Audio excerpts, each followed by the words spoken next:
ito na yung ginagawa natin na makina ng Ford 66 tractor.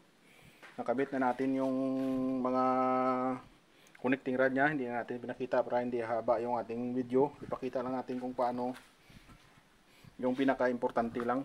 Ito, ituturo ko sa inyo kung paano magkabit ng balancer nya. Napansin nyo mga busing, ito, yung timing mark ng balancer. Ito yan.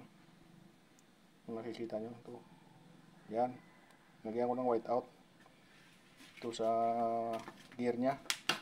Ito yung timing mark nya. Yan, yung guhit. Sa crankshaft yan. Sa balancer, ito mga boss, yung sa balancer, nilagyan ko rin ng white out. Yan, yung dalawang yan, para mas malinaw. Medyo di makita masyado yung timing mark nya. Dito sa taas, yan, nilagyan ko ng white out dito sa gear nya. Yan. Ayun na, itakot ta. Kita ko sa inyo kung paano ikabit yung balancer ng Ford 66 tractor. Okay, game. Silikon. Lagyan natin ng andyan, silikon. Kunti lang para hindi makapasok sa butas nya. Kunti lang.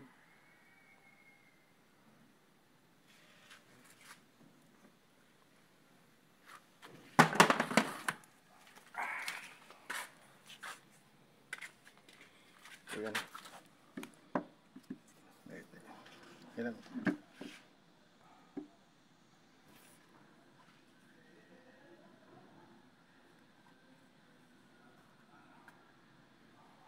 Ayan. Ayan mga boss. Kita ko sa inyo. Ayan ang timing nya. Ikot.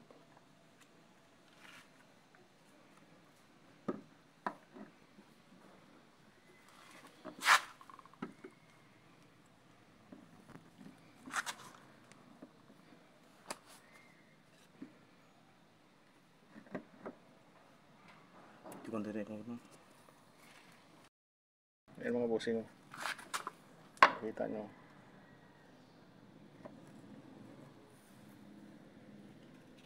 Ayan, timing ng ating balancer. Okay, yun lang muna. Pinaka-importante lang papakita natin.